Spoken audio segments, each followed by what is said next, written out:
canoe in China. So if these two are the very, very best, then we know that they will be absolutely formidable.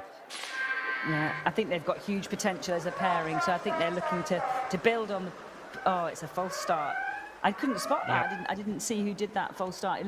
It looked relatively close to me, but they've been called back. So again, we'll have a short delay as they spin round. But the Chinese pairing of Sun and Ma, I think, are definitely one that they believe in. I think they've paddled a bit earlier this year, and I think they've showed some potential coming into this championship. So I think they obviously think that's the future.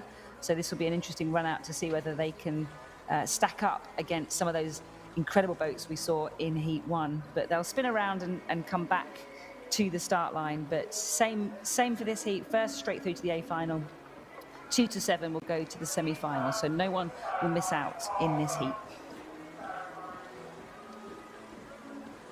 Yeah, it'd be interesting to see what, I mean, Emma, you've been competing at the top level now for a number of years, and I know when you get out of the water you want to win no matter what, but would there be a mindset amongst some that maybe if they have got a decent break between races, that they might want to get in as much racing as they possibly can, just to blow away some cobwebs, and they won't be fussed at all if they don't get direct qualification, I wonder? Or would you expect that everybody wants just to get straight through and so they can have a bit of a rest and kick back and maybe go and see some? There's a great cathedral here in Milan, of course, and lots of other great stuff to see, so I'm sure they'd love to get the opportunity to do a bit of sightseeing. Not that they will, of course. No, I'm not sure. I'm not sure they will. I think it depends on the individual athletes. You know, I'm someone that likes routine, so it's quite structured. If I get straight through and I don't have to do a semi, then I can use that day really effectively to recover, but just keep the body ticking over. Some athletes really like to get on the start line and know that they're delivering day after day. So it really depends on the training that you've done and you as an individual athlete. But for me, I think no one's going to really mind if they're through and they get another hit out. It's another chance to practice in the conditions and execute your race plan and test some other bits and bobs. You know, race strategy is such an important aspect, whether it's 200 or whether it's 1,000.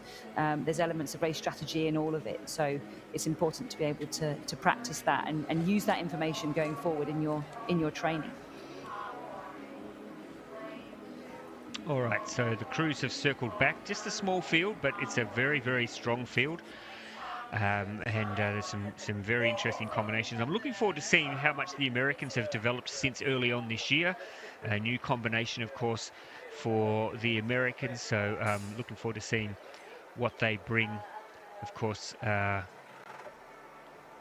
they have had some great competitions over the years. And they're stepping now up, but I expect that it will be the Chinese who will be the boat to watch. The Chinese in lane 5. Moldova and Chile are both also strong. But yes, the first boat will go directly straight through. So let's watch the Chinese in lane 5. Let's hopefully get a good clean start this time around.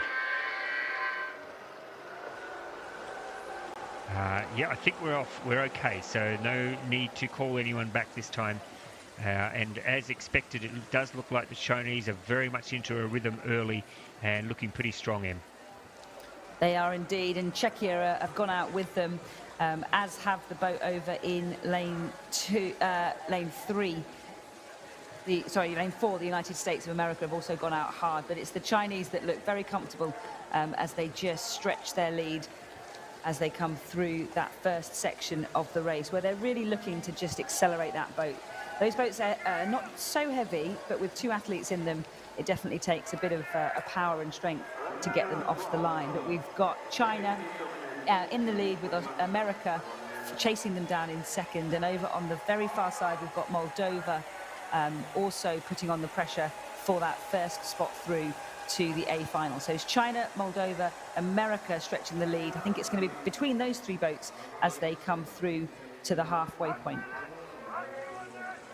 Yeah, the Chinese looking very strong. Just paddling looks a little bit within themselves, not over-exerting themselves. The very experienced Minya Sun at the front of the boat there. Of course, she is a 2-time Olympic champion, multiple world champion as well. The Chinese really have dominated this event at the top level for a long, long time. In fact, You've got to go back to the 2021 World Championships. Of course, that was a COVID year, 2021, and I don't think the Chinese were even there for that competition, but that's the last time that I don't think at a major event that they weren't on top of the podium at a World Championship or Olympic level. It is a different combination though this time round, but it looks like they are paddling a pretty good race. And at the top of the screen, it looks like Moldova up there challenging as well. The United States holding on there for third, but China, ooh, in the end a little bit closer. They've given it, Moldova came up first. I think China got there though. I think China may be just ahead of Moldova, and the Americans sliding through into third spot, but maybe a little bit closer there than the Chinese expected. I suspect that they didn't realise that at the top of the field, Moldova was sneaking through on them. Yeah, it's one of those hard things, Ross. When you're racing, some people are really aware of where everyone else is. For me personally, I'm slightly blind in the right eye, so that I can never see anyone on my right-hand side. But it's hard to judge whether you are in the lead or just behind sometimes. But I think you're right. I think they weren't quite aware of that lane over on the far side. It's that weighing up between having tunnel vision on what you're doing in your lane, executing what you should be doing.